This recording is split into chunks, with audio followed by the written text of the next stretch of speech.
Welcome back, guys, gals, and non-binary pals. I am Charlotte, and this is Brownlow Books. If you've been around for a while, you know that Monday means it is review time. And today is Monday, so you have a review.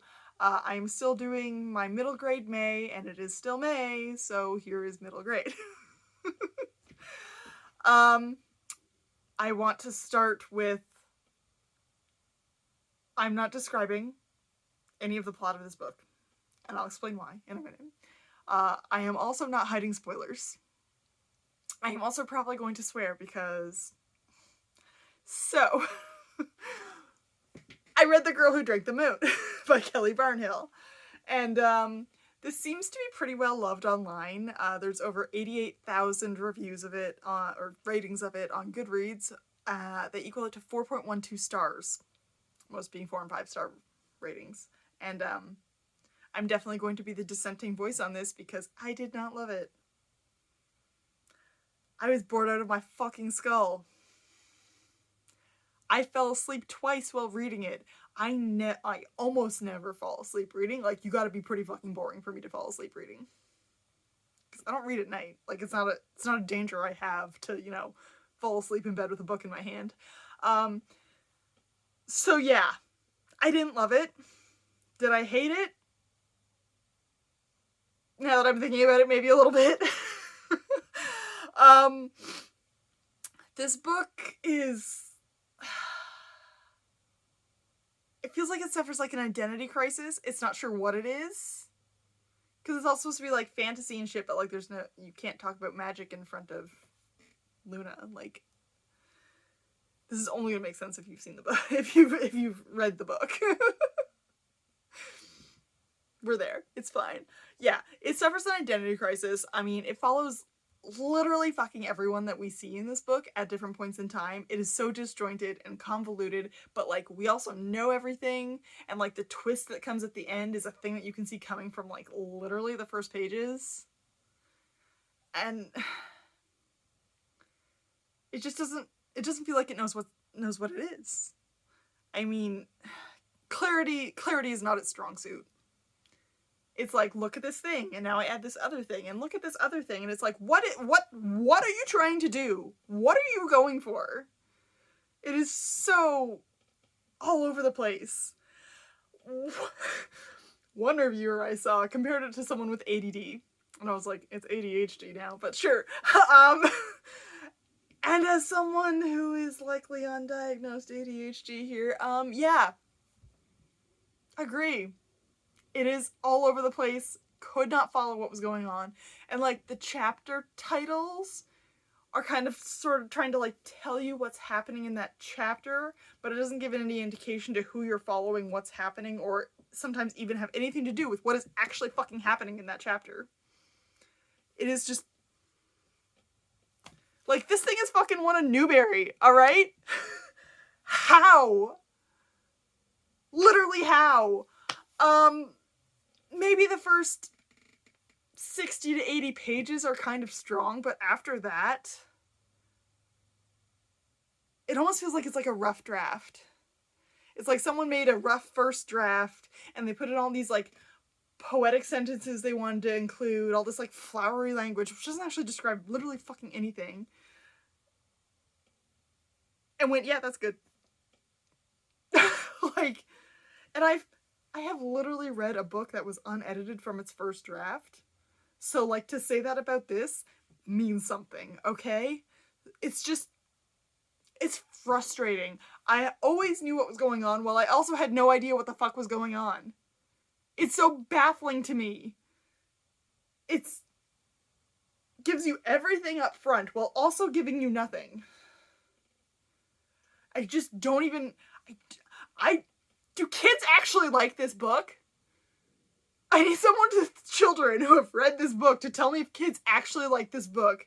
Because as an adult, I'm like, what the fuck is this?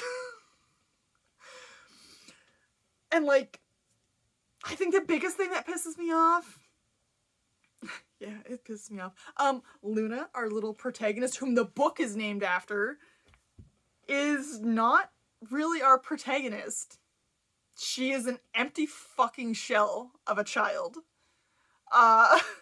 I don't know what the thought process was on this, but like, the girl has no agency, no free will. Things just kind of happen to her. And you get towards the end when things start actually happening and she like runs away and you're like, great, okay, she's gonna do something. No. She's still overpowered by all these people who are supposedly supposed to love her. And just like the weird magical elements that aren't magical elements but are most definitely fantasy magical elements are just... It's baffling. I'm gonna use that word so many times in this.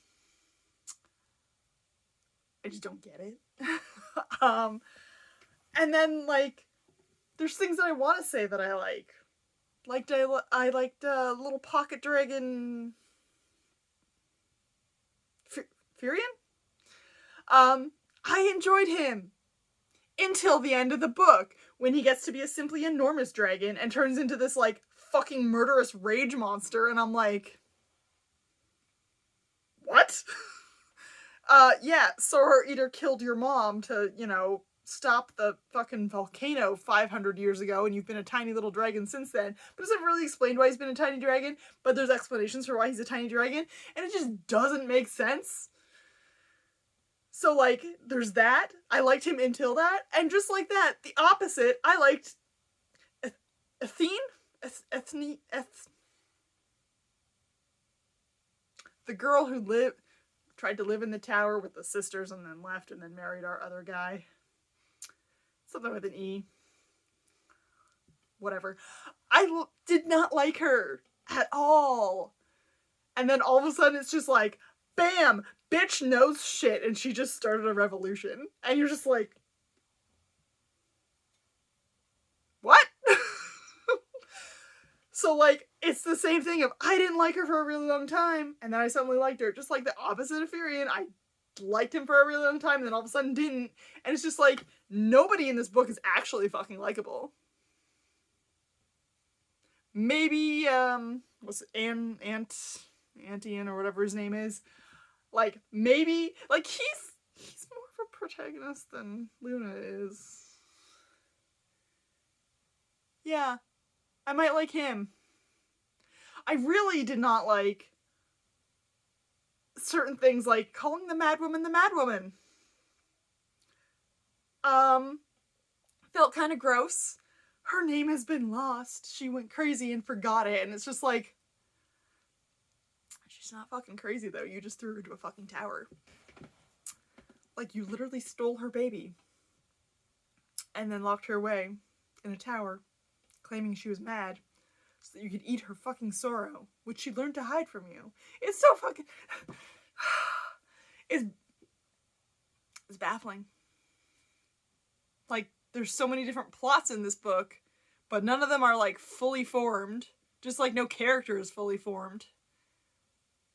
And it's just so all over the place. And normally I don't mind a book that has, like, multiple timelines or a couple people that we follow if it's done right, but like, this just ain't right. It's just,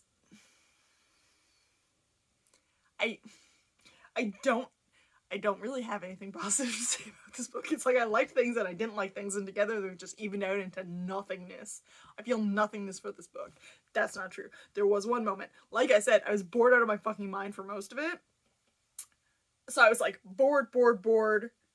Nearing the end, Zan fucking dies. And I was sobbing!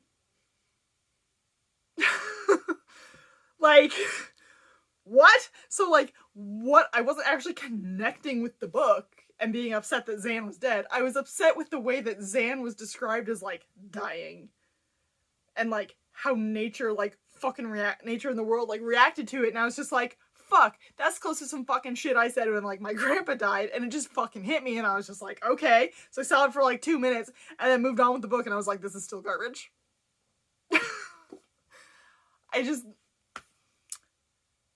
I'd like to know the criteria for a Newbery medal, please, because if this can get one, I am concerned. But yeah, seriously, if you've got kids that have read this, please tell me what they think of it, because I don't fucking know as an adult. And this was only, like, published in, what, 2016? So, like, it's only been published as I'm an adult. And I'm just baffled by the notion that people are in love with this. Oh my god, it's The Little Prince all over again. I read The Little Prince and I was like, what the fuck is everyone going on about? I did not get it. Like, what? Like, people literally base their personalities around this book. People have gotten tattoos. I'm like, I don't fucking get it. Like, it's boring as fuck. Nothing is happening. It's not teaching me anything. There's like no fucking lesson in this book. Like, I thought middle grade books usually had some kind of like loyalty, family, you know, something that like you're supposed to learn from it. But what the fuck was I learning from this other than this book can put me to fucking sleep? Oh, read it to your kids if you want them to go to sleep. There's an idea. So yeah. Overall, no. I know I usually do a you should read this if, or don't read this if, or whatever, but I just have no positive or negative strongly in either way. The book just is.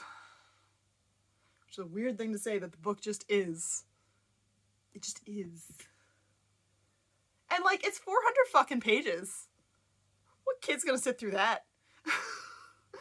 And like I said, the first like 60 to 80 pages are maybe strong, and like you're like, okay, good, I see where we're going with this. But like, to crap out before a quarter of the way through ain't good. So, yeah. Did not love.